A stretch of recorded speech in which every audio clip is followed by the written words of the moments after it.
2023 Toyota Corolla LE. So this one's gonna get a replacement condenser because it got a little bit of smashed fins right here. The tubing is smashed right there. Let's see if we get, can we focus right there? We got smashed tubing. So due to recovery, test the refrigerant. Now this is one of those Hondas that have a clutchless compressor. It doesn't have a clutch on it.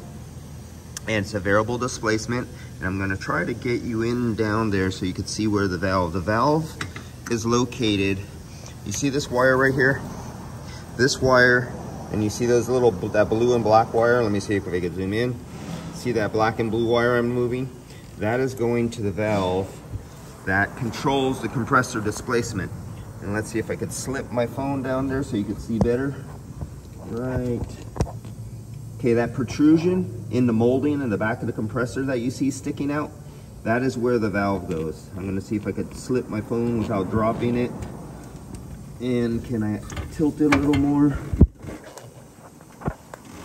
Right there, and there's the connector held in by a C-clip.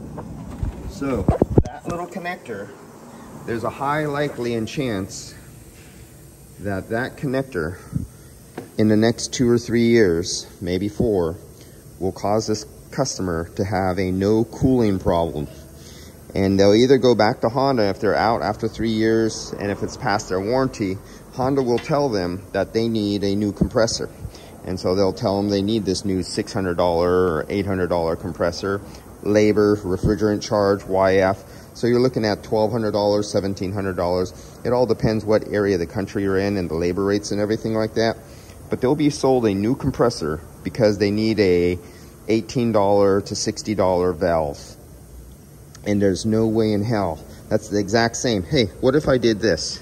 Say I'm a mechanical shop.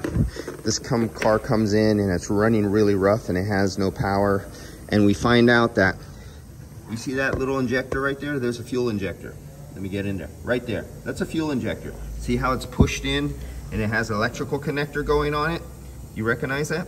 Well, that's exactly what that is. That's a pulse width driven injector, exactly like a fuel injector. Imagine if customers came in and I said, oh, sir, well, you need a new $7,000 engine because the engine's not running right. The engine's broken. That's the exact same thing. If you sell a $300, $700, $1,200 compressor because of that injector, that is stealing from the customer. That's the exact same thing.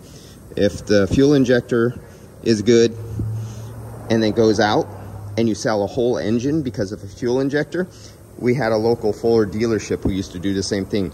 Bad ignition coils, bad ignition wires, and they would sell an engine job or try to sell an engine job, but the customer didn't believe them. We would take it to some of our local technicians and mechanical shops around the Ford dealership here in San Francisco, and they would find out the same thing. Bad ignition wires, bad ignition cables and stuff like that, and they were selling engines for ignition work.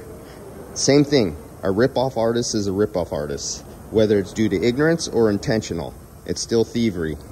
All right, guys, I'll see you.